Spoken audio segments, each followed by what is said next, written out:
dalam renungan harian kita bersama saya Suster Petronella Borukarokai Sisi. Hari ini hari Selasa tanggal 20 April 2021, hari biasa pekan 3 Paskah. Bacaan Injil diambil dari Injil karangan Yohanes bab 6 ayat 30 sampai ayat 35 dengan tema Datanglah kepada Yesus, engkau tidak akan lapar dan haus lagi.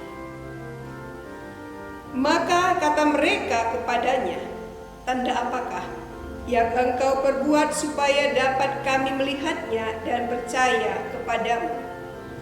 Pekerjaan apakah yang engkau lakukan? Nenek moyang kami telah makan manna di padang gurun, seperti ada tertulis, mereka diberinya makan roti dari surga. Maka kata Yesus kepada mereka, aku berkata kepadamu, sesungguhnya bukan Musa yang memberikan kamu roti dari surga, melainkan Bapakku yang memberikan kamu roti yang benar dari surga. Karena roti yang dari Allah ialah roti yang turun dari surga dan yang memberi hidup kepada dunia. Maka kata mereka kepadanya, Tuhan, berikanlah kami roti itu senantiasa. Kata Yesus kepada mereka, akulah roti hidup, barang siapa datang kepadaku, ia tidak akan lapar lagi. Dan barang siapa percaya kepadaku, tidak akan haus lagi. Demikianlah Injil Tuhan. Saudara-saudari yang dikasihi Tuhan, suatu ketika terjadi perdebatan di antara pengurus gereja. Perdebatan ini terjadi karena setiap ada pesta di gereja mereka, orang selalu sibuk memikirkan soal konsumsi. Ketika rapat, waktu untuk membicarakan liturgi sangat singkat. Tetapi ketika tiba di konsumsi, pembicaraan lebih serius dan panjang. Bahkan ketika perayaan atau ibadah berlangsung, ada yang tidak ikut karena harus mempersiapkan konsumsi. Perdebatan mereka tentang suatu perayaan dikatakan sukses. Pengurus pertama mengatakan perayaan dikatakan sukses kalau semua orang yang hadir bisa makan dengan baik, tidak ada yang kurang, sehingga tidak ada yang pulang dengan bersungut-sungut. Pengurus kedua berkata, menurut saya, kesuksesan suatu perayaan, jika perayaan Ekaristi atau ibadah berjalan dengan lancar dan iman. Kita dapat mengikuti perayaan dengan baik, iman kita diteguhkan, hati kita gembira dan bersuka cita. Kalau makanan, itu sebagai tambahan saja. Saudara-saudari, godaan manusia seringkali terarah kepada kenikmatan jasmani. Bahkan ada orang yang menjadi korban karena tidak mampu mengendalikan diri pada kenikmatan jasmani. Ada orang yang menyantap makanan, dia bisa menikmatinya pada saat itu sampai kenyang, bahkan sekenyang-kenyangnya. Tapi setelah beberapa saat kemudian, dia akan lapar kembali. Itu sebabnya sangat menyedihkan sekali kehidupan orang yang hanya mengandalkan atau fokus pada hal-hal yang jasmani saja. Kenikmatan dunia seringkali menjauhkan manusia dari Tuhan sebagai santapan rohani.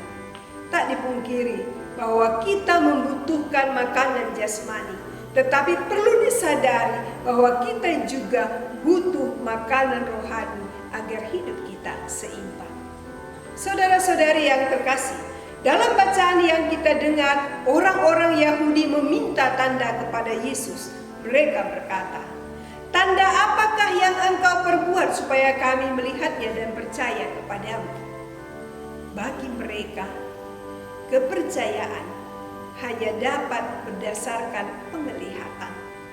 Mereka sebenarnya telah melihat tanda itu, tapi tidak mengerti maknanya. Apa yang mereka maksudkan dengan permintaan suatu tanda adalah terbatas pada pemberian ulang manna seperti pada masa nenek moyang mereka, yakni perbekalan kebutuhan jasmani. Mungkin mereka mengira bahwa mukjizat yang dilakukan oleh Yesus, yakni memberi makan kepada orang banyak, tidak seimbang dengan penyediaan makanan oleh Musa selama pengembaraan nenek moyang mereka di padang gurun. Yesus tidak menolak memberikan tanda, tapi Yesus mau mengoreksi pemahaman mereka bahwa sebenarnya bukan Musa yang memberikan roti dari surga, melainkan Bapalah yang telah memberikan roti itu.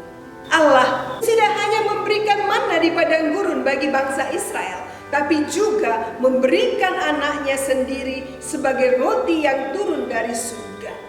Allah memberi anaknya agar dunia memperoleh kehidupan. Roti surgawi diidentifikasikan sebagai Dia yang telah turun dari surga untuk memberikan hidup bagi dunia. Roti itu adalah dirinya sendiri. Saudara-saudara, mendengar perkataan Yesus tentang roti yang turun dari surga demi hidup dunia, orang-orang itu meminta kepadanya agar Ia memberikan roti itu. Ternyata mereka masih salah memahami perkataan Yesus. Mereka masih berpikir tentang roti seperti manna yang telah diberikan oleh Musa kepada Israel di padang gurun. Mereka ingin agar seperti leluhur mereka yang telah menerima manna di padang gurun, mereka pun menerima roti yang turun dari surga dari Yesus. Maka kepada mereka yang meminta roti itu, Yesus menjawab, "Barang siapa datang kepadaku, ia tidak akan lapar lagi. Dan barang siapa percaya kepadaku, ia tidak akan haus lagi." Saudara-saudari, Yesus tidak hanya memberi roti, tetapi Ia memberikan dirinya sendiri sebagai roti kehidupan yang nyata dalam seluruh peristiwa hidupnya, dalam kata, sikap, ajaran, serta tindakannya. Maka yang penting adalah mengimaninya dan menyerahkan diri kepadanya. Kita percaya pada setiap firman yang disabdakannya. Firman itu kita kunyah dan terus dikunyah sampai kita dapat merasakan betapa nikmatnya Tuhan. Kita dapat merasakan betapa baiknya Tuhan. Seperti nasi putih, kalau kita kunyah-kunyah lama-kelamaan, nasi itu akan terasa manis. Demikian juga kalau kita mengunyah sabda Tuhan setiap hari, maka kita akan merasakan betapa manisnya Tuhan, betapa nikmatnya dan betapa baiknya Tuhan. Saudara-saudari, jika kita butuh makanan untuk menyegarkan hidup jasmani kita agar tetap sehat, kita juga butuh santapan sabda untuk menyegarkan hidup rohani kita. Maka sebagai pengikut Kristus, sabda Tuhan hendaklah menjadi inspirasi dan pegangan hidup kita, dan Yesus menjadi pusat hidup kita. Marilah selalu datang kepadanya, mendengarkan firman-Nya, menikmati kebaikan-Nya, sehingga kita tidak haus dan lapar lagi. Inilah semangat yang hendak dimiliki oleh setiap kita.